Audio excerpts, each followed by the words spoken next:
6. 기쿠야는 아담한 우동가게였다. 나무 격자문에 걸린 짙은 남색 포렴에는 가게 이름을 새긴 글자만 물이 들지 않은 채 흰색으로 남아있었다. 비교적 장사가 잘 되는지 점심때가 되기 전부터 붐비기 시작하더니 오후 1시가 넘어서도 손님의 발길이 끊이지 않았다. 1시 반이 되자 가게에서 조금 떨어진 곳에 하얀 라이트 밴이 섰다. 차체 옆에 아게아 상사라는 고딕체 글자가 찍혀 있었다. 운전석에서 한 남자가 내렸다. 회색 점퍼를 걸친 그는 체구가 땅딸막했다. 나이는 40 전후쯤일까?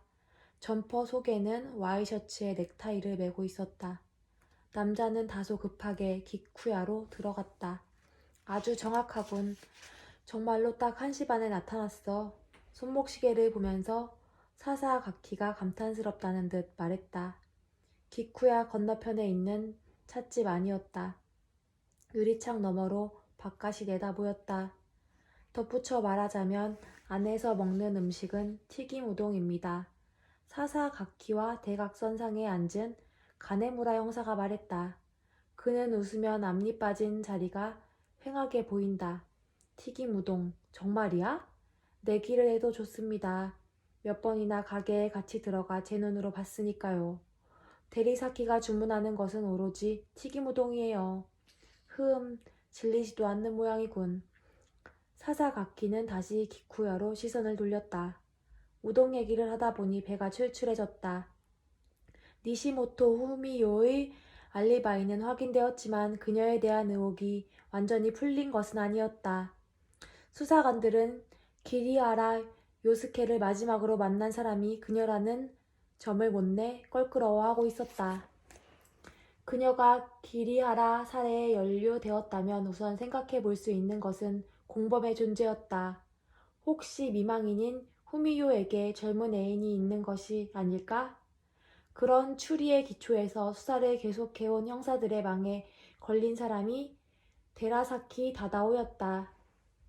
데라사키는 화장품과 미용기구, 샴푸, 세제 등을 취급하는 도매업으로 생계를 꾸려가고 있었다. 소매상의 물건을 판매할 뿐 아니라 손님에게 주문을 받아 직접 배달하기도 했다. 아게야 상사라는 이름을 내걸고는 있지만 종업원은 달리 없었다. 형사들이 데리사키를 주목한 것은 니시모토 후미요가 사는 요시다 하이츠 주변에서 나온 얘기들 때문이었다. 흰색 라이트밴을 타고 온 남자가 후미요가 사는 집에 들어가는 것을 동네 주부들이 몇 번이나 목격했다는 것이다. 라이트밴에 회사 이름이 찍혀 있었던 것 같은데 정확하게는 기억하지 못한다고 주부들은 증언했다. 형사들은 요시다 하이츠 주변에서 며칠씩이나 잠복 근무를 했다.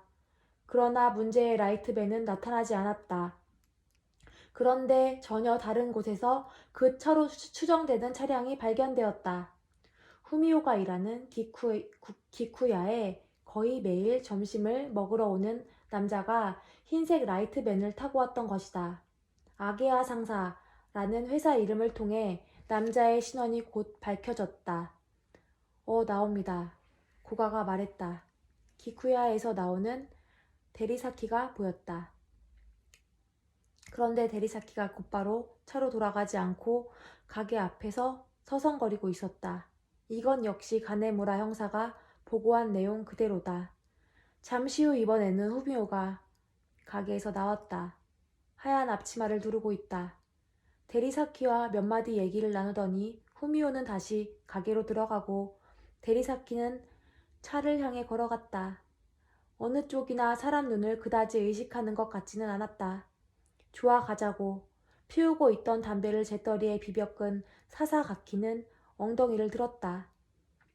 데리사키가 차문을 여는 순간 고가가 다가가 말을 걸었다. 데리사키는 놀란 듯 눈을 동그랗게 뜨고 사사가키와 가네무라 쪽을 보더니 순식간에 표정이 굳어졌다. 잠시 얘기를 나누고 싶다는 요구에 데리사키는 순순히 응했다. 찻집에 들어가는 게 좋겠느냐고 묻자 그는 차 안이 좋다고 대답했다. 그래서 작은 라이트밴에 4명이 올라탔다. 운전석에 데리사키, 조수석에 사사가키, 뒷좌석에 가네무라와 고가가 앉았다. 사사가키는 우선 오해에 있는 전당포 주인이 살해된 사건을 아느냐고 물었다. 데리사키는 앞을 향한 채 고개만 끄덕였다. 신문과 TV 뉴스로 봤습니다. 그런데 그 사건과 제가 무슨 관계가 있는 거죠? 살해된 기리 하라 씨가 마지막으로 들른 곳이 니시모토 후미오 씨의 집이라서 말이죠. 니시모토 씨가 누군지는 물론 알겠죠? 데리사키가 침을 삼켰다. 뭐라고 대답할지 생각하고 있는 것이다. 니시모토 씨라면 저 우동 가게에서 일하는 여자잖아요. 그래요. 알기는 하는데요. 우리는 그 니시모토 씨가 사건에 관련되었을 것을 추정하고 있습니다. 니시모토 씨가요? 그런 말도 안 되는 소리를. 데리사키는 입으로만 휘쭉 웃었다. 왜 말이 안 된다는 겁니까? 그 사람이 그런 사건에 관여했을 리 없죠. 단순히 아는 정도라면서 니시모토 씨를 감싸는군요. 감싸는 거 아닙니다. 요시다 하이츠 부근에서 흰색 라이트밴을 자주 목격했다는 증언도 있습니다. 그 차에 타고 있던 남자가 니시모토 씨의 집에 수시로 드나드는 것 같다고 말이죠. 데라사키 씨, 그 남자가 당신 맞죠? 사사가키의 말에 데라사키는 낭패한 기색이 역력해졌다. 하지만 입술을 핥더니 이렇게 말했다. 일 때문에 찾아갔을 뿐입니다. 일이라고요? 화장품이나 세제를 주문받아서 배달했을 뿐입니다. 그게 다예요. 데라사키 씨, 우리 거짓말은 하지 맙시다. 조사하면 금방 밝혀집니다. 목격자 증언으로는 꽤 자주 그녀 집을 드나들었다고 하던데 화장품이나 세제를 그렇게 자주 배달하는 겁니까? 데라사키는 팔짱을 끼고 눈을 감았다. 어떻게 대처할까 궁리하는 듯했다. 데라사키 씨, 지금 거짓말을 하면 앞으로도 계속 거짓말을 해야 해요. 그리고 우리는 당신을 철저하게 감시하게 될 겁니다. 당신도 니시모토 후미오 씨와 만나는 날을 기다리는 것이죠. 그러면 당신은 어떻게 할 겁니까? 그 사람을 평생 만나지 않을 겁니까? 그건 불가능한 일이잖아요. 사실을 있는 그대로 말하세요. 니시모토 씨와 특별한 관계 맞죠? 그렇게 말하는데도 데리사키는 한동안 침묵으로 일관했다. 사사가키는 그가 어떻게 나오는지 지켜보기로 했다. 마침내 데라사키가 한숨을 쉬더니 눈을 떴다. 상관없는 일 아닌가요? 나는 독신이고 그 사람도 남편이 죽고 없으니 남녀 관계라고 해석해도 되겠습니까? 진지하게 사귀고 있습니다. 데라사키의 목소리가 다소 날카로워졌다. 언제부터죠? 그런 것까지 말해야 합니까? 죄송합니다. 참고 차원입니다. 사사가키가 살갑게 웃어 보였다. 반년이 좀 지났습니다. 데리사키가 퉁명스러운 표정으로 대답했다. 계기는 딱히 없습니다. 가게에서 얼굴을 자주 대하다 보니 친해졌을 뿐이에요. 니시모토 씨가 기리하라 씨 얘기를 어떻게 하던가요? 종종 가는 전당포 주인이라는 말밖에 듣지 못했습니다. 니시모토 씨 집에도 간간히 온다는 얘기는 들었습니까? 몇 번 왔다는 얘기는 들었죠. 그 얘기를 들었을 때 어떤 생각이 들던가요? 사사가키의 질문에 데라사키는 불쾌하다는 듯이 미간을 찡그렸다. 무슨 뜻입니까? 기리하라 씨에게 무슨 흑심이 있는 것처럼 생각되지 않던가요? 그런 생각을 해봐야 아무 의미가 없지 않습니까? 후미오 씨가 그런 사람을 상대할 리 없어요. 하지만 니시모토 씨는 기리하라 씨에게 여러 가지로 신세를 진 모양이던데요. 금전적인 도움을 받았을지도 모르고 그렇다면 강압적으로 접근했을 때 거부하기 어렵지 않을까 싶은데요. 그런 얘기는 들은 적이 없습니다. 대체 무슨 말이 하고 싶은 겁니까? 아주 흔한 상상을 하고 있을 뿐입니다. 사귀는 여자의 집에 수시로 드나드는 남자가 있다. 여자는 신세를 지고 있는 이상 그 남자를 함부로 대할 수 없다. 마침내 남자가 관계를 강요한다. 그런 상황을 알았다면 연인으로서 화가 치밀어 오르지 않을까 하는 거죠. 그래서 내가 울컥한 나머지 그 남자를 죽였다고요? 말도 안 되는 소리 하지 마세요. 그 정도로 단세포가 아닙니다. 데리사키가 좁은 차 안이 울릴 정도로 언성을 높였다. 아, 단순한 상상일 뿐입니다. 듣기 거슬렸다면 사과하죠. 다시 질문하겠습니다. 지난 12일 금요일 오후 6시에서 7시 사이에 어디 계셨죠? 알리바이를 대라 이겁니까? 데리사키가 눈을 치떴다. 뭐 그런 거죠. 사사가키가 웃으며 대답했다. 인기 영사 드라마 덕분에 알리바이라는 말이 일반화되고 말았다. 데리사키는 조그만 수첩을 꺼내어 스케줄 난을 펼쳤다. 12일 저녁에는 도요나카에 갔었군요. 손님이 주문한 물건을 배달하러요. 몇 시쯤이었죠? 그 집에 도착한 시간이 아마 6시쯤이었을 겁니다. 그 말이 사실이라면 알리바이가 있는 셈이다. 역시 헛다리를 짚었나 하고 사사가키는 생각했다. 그래서 물건을 배달했나요? 아니요, 그게 좀 착오가 있어서. 데라사키가 갑자기 말을 흐렸다. 물건을 주문한 손님이 집에 없더군요. 그래서 명함만 현관문에 끼워놓고 돌아왔어요. 그 손님은 당신이 오는 걸 몰랐나요? 연락을 했다고 생각했는데 전화를 걸어 12일에 찾아가겠다고 말했거든요. 그런데 제대로 전달되지 않았던 모양입니다. 그렇다면 결국 당신은 아무도 만나지 못하고 돌아왔다는 얘기군요. 그렇지만 명함은 두고 왔습니다. 사사가키는 고개를 끄덕거리면서 생각했다. 명함 따위야 나중에 어떻게든 할 수 있다. 데라사키가 방문했다는 집의 주소와 연락처를 묻고 사사가키는 글을 보내주기로 했다.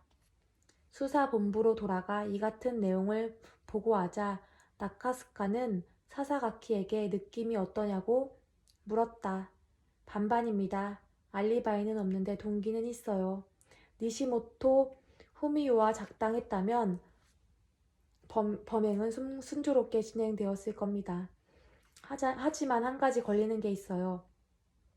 그들이 범인이라면 범행 후의 행동이 지나치게 경솔하지 않나 싶습니다. 잠잠해질 때까지 접촉하지 않는 게 상식일 텐데 데라사키는 변함없이 후미오가 일하는 우동 가게에 가서 점심을 먹고 있단 말입니다. 그 점이 도무지 납득이 안 갑니다. 나카스카는 잠자코 부하의 얘기를 듣고 있었다. 꾹 다문 입술은 사사가키의 의견이 타당하다는 그의 생각을 대변하는 것이었다. 데라사키에 대해서 철저하게 조사가 진행되었다. 그는 히라노구에 있는 아파트에서 혼자 살고 있었다. 결혼한 적이 있지만 5년 전에 협의 이혼을 했다. 거래처의 평판은 아주 좋았다. 신속하고 무리한 부탁도 잘 들어주는 데다 물건 값까지 싸다는 것이다. 소매점을 경영하는 사람에게는 고마운 존재인 듯 했다. 물론 그렇다고 살인을 저지르지 말라는 법은 없다. 수사진은 빠듯하게 운영하는 탓에 망하기 직전이라는 정보에 주목했다. 후미유에게 치근거리는 바람에 사리를 품었다고 볼 수도 있지만 그때 기리아라가 지니고 있던 100만엔에 눈이 멀었을 가능성도 있지 않을까요? 데리사키의 경영 상황을 조사한 형사는 수사회의에서 그렇게 발언했다. 그 의견에 동의하는 수사관이 여럿 있었다. 결국 데라사키의 알리바이는 확인됐다. 그가 명함을 두고 왔다고 주장하는 집에 수사관을 파견해 조사한 결과 그 집 사람들은 사건 당일 친척집에 가느라고 밤 11시까지 집을 비웠다고 했다. 현관문에 데라사키의 명함이 끼워져 있었다고는 했지만 그가 언제 왔다 갔는지는 판단할 수 없는 일이었다. 또 하나 그 집 주부는 12일에 데라사키가 오기로 하지 않았느냐는 질문에 이렇게 대답했다. 그 즈음에 오겠다고는 했지만 12일이라고 약속한 기억은 없는데요. 그리고 그녀는 이런 말을 덧붙였다. 통화하면서 12일에는 다른 일이 있어서 곤란하다고 데라사키 씨에게 얘기한 것 같은데요. 이 증언에는 중대한 의미가 담겨 있었다. 즉, 그 집이 빈다는 것을 미리 알고 있던 데라사키가 범행 후 일부러 거기까지 가서 명함을 남겨둠으로써 알리바이를 만들었다고 생각할 수 있었다. 데라사키에 대한 수사진의 심증은 점점 더 굳어져 갔다. 그러나 물증은 하나도 없었다. 현장에서 채취한 머리카락 중에도 데라사키의 것과 일치하는 것이 없었고 지문 역시 마찬가지였다. 유력한 목격 증언도 없었다. 가령 니시모토 후미요와 데라사키가 범행을 함께 도모했다면 두 사람 사이에 어떤 연대가 있었을 텐데 그런 흔적도 찾을 수 없었다. 베테랑 형사 중에는 일단 체포해서 철저하게 치주하면 털어놓지 않겠느냐는 의견을 내놓은 이도 있지만 체포영장을 청구할 수 있는 상황은 아니었다.